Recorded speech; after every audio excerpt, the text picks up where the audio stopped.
Bonjour à vous tous. Aujourd'hui, je vais vous parler des émotions humaines et plus particulièrement de la colère. Les émotions humaines font partie intrinsèque de notre humanité,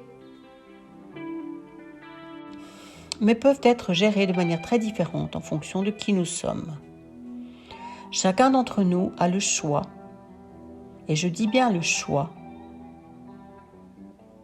de travailler avec ses émotions d'une manière plus ou moins consciente, permettant ainsi une approche différente de notre interrelation, d'abord avec nous-mêmes, puis avec notre conscience et en dernier recours avec tout le monde extérieur.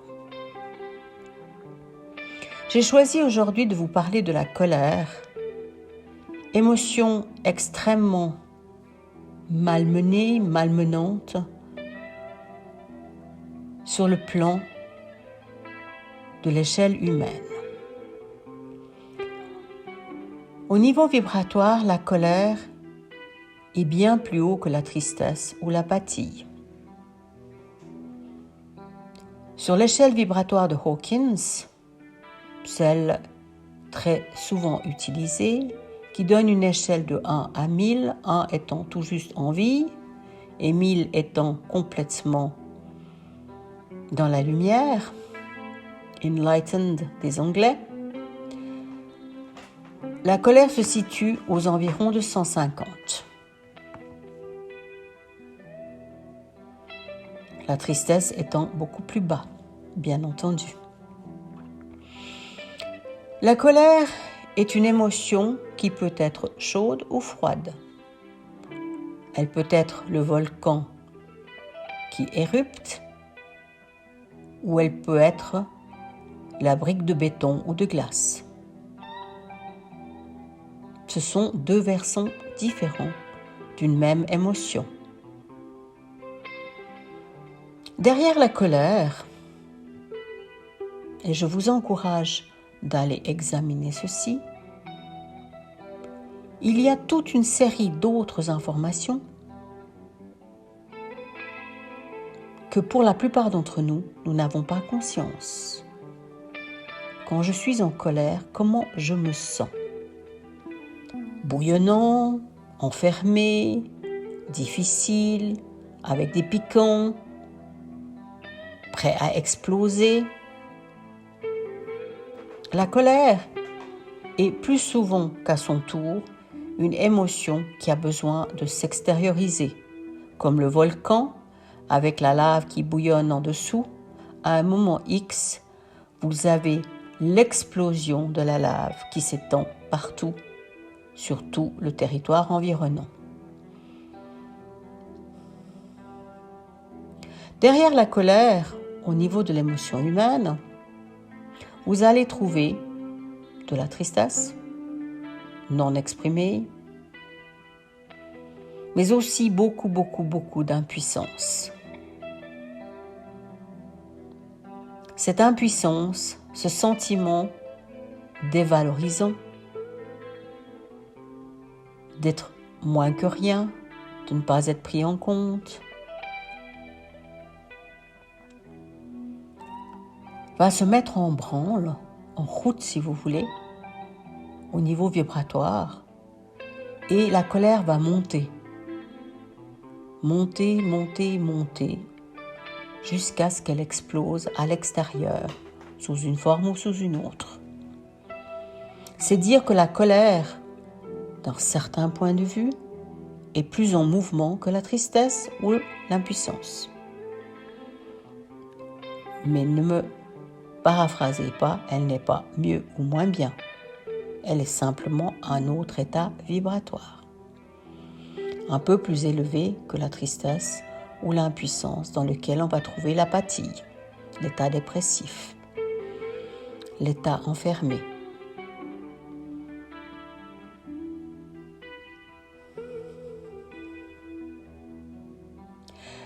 De tout temps, la colère a été considérée comme une émotion malmenée et malmenante. Elle a même été gommée dans certaines cultures et certains dogmes. Mais elle gronde, elle est là, et vous ne pouvez pas la nier. Et l'objectif d'une prise de conscience, et je parle bien d'une prise de conscience, c'est de pouvoir faire le pas en arrière pour observer cette colère, peut-être la laisser sortir d'une certaine manière, sans qu'elle explose sur soi ou sur l'autre, et qu'elle puisse être transformée en une action utile. Du style, ça suffit. Et vous vous mettez en action pour déplacer la voiture de l'autre, faire quelque chose qui va vous être utile. C'est dire quand même que l'action qui émane d'une colère mal dirigée ou non dirigée du tout sera toujours une action inadéquate.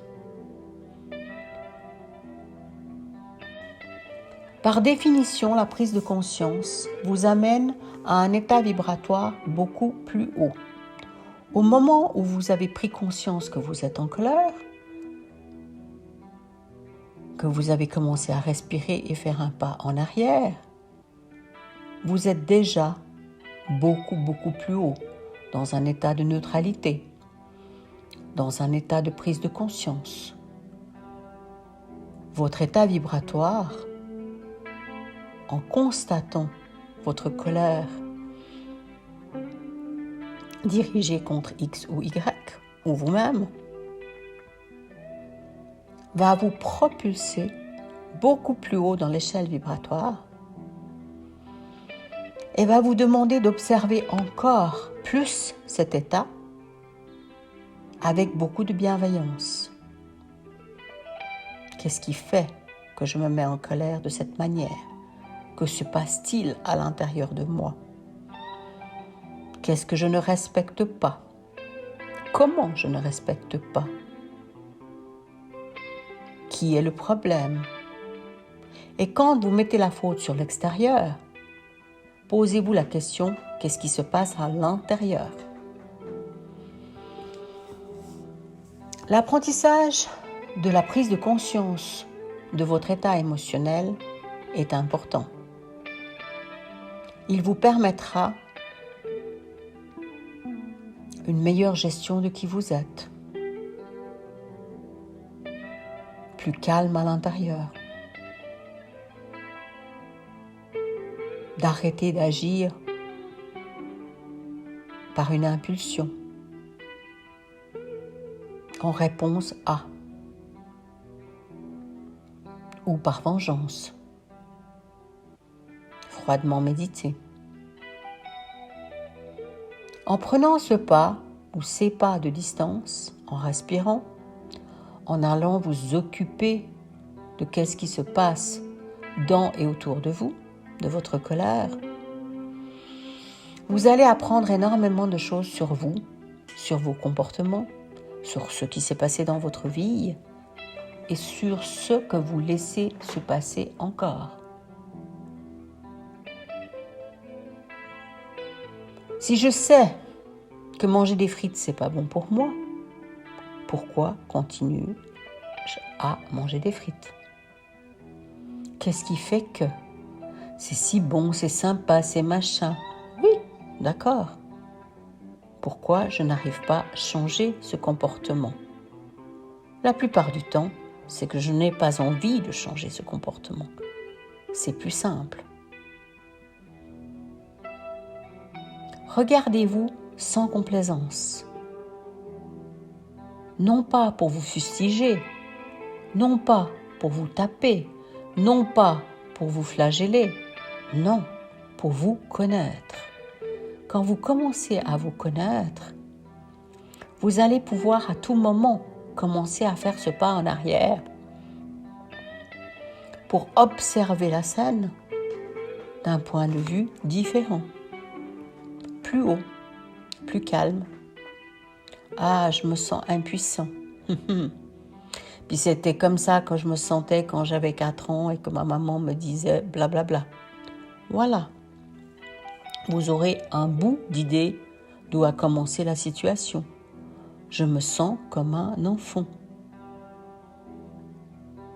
Et qu'est-ce que je fais comme enfant? Je vais aller prendre la trottinette de l'autre. Ou je vais aller taper sur la petite fille du coin. Et je vais rentrer dans ce triangle dramatique de Karpman. Ce triangle où je suis victime, je suis bourreau, je suis sauveur. Et vous rentrez dans ce cercle infernal dans lequel vous trouvez toutes sortes de choses. Mais vous n'avez aucune intention d'en sortir.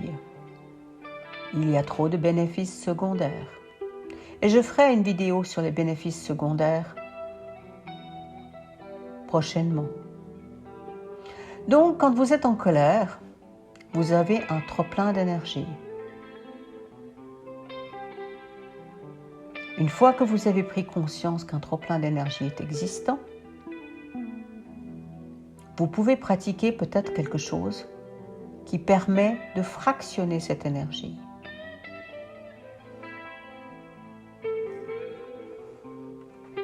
Le chancelier Bismarck avait une pièce particulière quand il était particulièrement vénère, où il allait lancer de la porcelaine et prendre plaisir à lancer de la porcelaine dans ce que ça lui permettait. Je vous encourage à trouver votre lancer de porcelaine.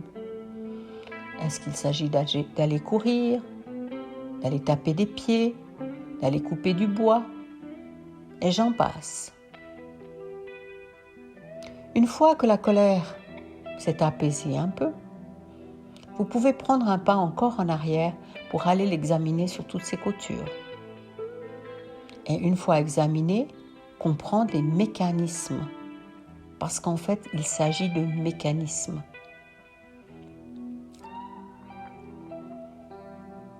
Et quand tel et tel vous dit quelque chose, le mécanisme se met en route à travers un déclencheur, mais derrière le déclencheur, il s'agit du mécanisme. Il s'agit d'une situation que l'on rejoue jour après jour après jour après jour, à perpétuité, si l'on ne s'en occupe pas. Il n'y a donc pas, d'une certaine manière, une saine colère en tant que telle. Il n'y a que de la colère. Je vous encourage à examiner ces colères, à rendre vos enfants attentifs à ce qu'il se passe. Qu'est-ce qui se passe? Comment je me sens? Et d'étudier comment je me sens.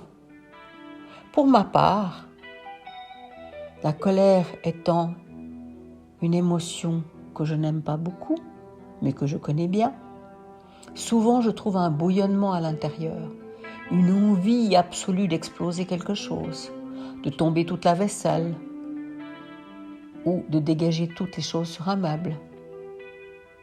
Prendre conscience pour ensuite respirer et non pas mettre en route cette cascade d'éléments, les choses qui tombent, le bureau qui est renversé, pour ensuite faire un pas en arrière supplémentaire.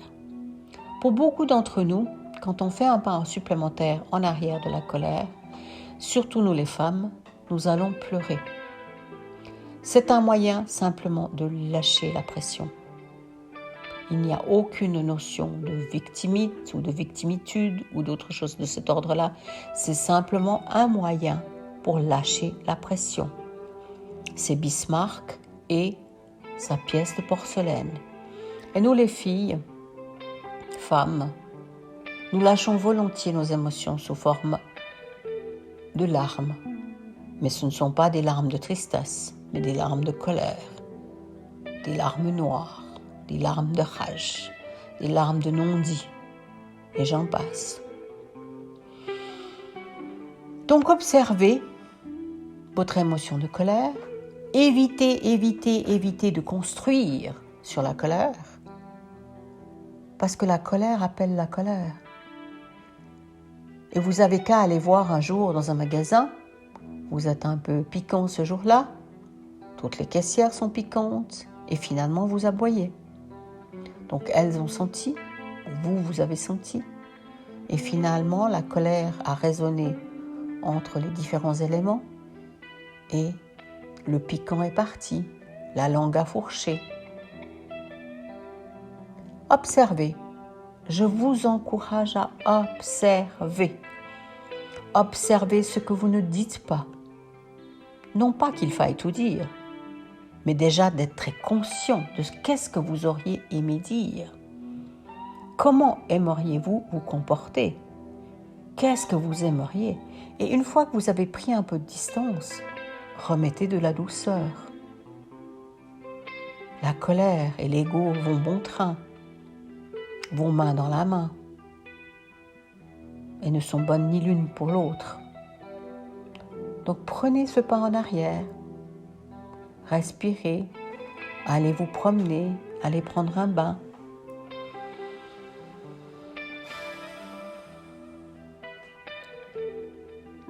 Pensez à prendre ce pas en arrière. Et une fois que vous avez pris le pas en arrière et que vous avez pris conscience où est-ce que vous en êtes et qu'est-ce qui se passe à l'intérieur de vous, tout sera plus facile. Vous pourrez revenir vers votre mari et dire « Oh, désolé, tu as appuyé sur mon bouton, celui qui me ramène toujours à cette situation quand j'avais 5 ans avec ma maman, ou quelque chose du style, ou celui quand j'étais à l'école et qu'on m'a humilié. » Il est toujours bon de parler quand on peut. Et si vous ne pouvez pas parler, parce que vous n'avez pas ce genre de personne en face de vous à ce moment-là, écrivez. Écrire tout ce qui se passe par la tête, tout ce qu'on a pu dire ou pas dire, qu'est-ce qu'on aimerait dire. Ce n'est pas important, le style, la façon, les fautes d'orthographe ou pas, la syntaxe, tout ça n'a aucune espèce d'importance. Vous pouvez même gribouiller, vous verrez, c'est très thérapeutique. Et ensuite, vous allez vous retrouver un peu plus calme ou beaucoup plus calme et vous allez pouvoir reprendre la vie. Et en ayant fait ça, vous aurez fait changer vos taux vibratoires. Vos taux de prise de conscience seront différents ou sont différents, disons. Voilà, je suis à votre disposition pour tout partage, pour commentaires et je vous souhaite un bon travail avec vous-même, beaucoup de plaisir, beaucoup de plaisir, beaucoup de douceur pour vous et je vous dis à bientôt pour une nouvelle vidéo.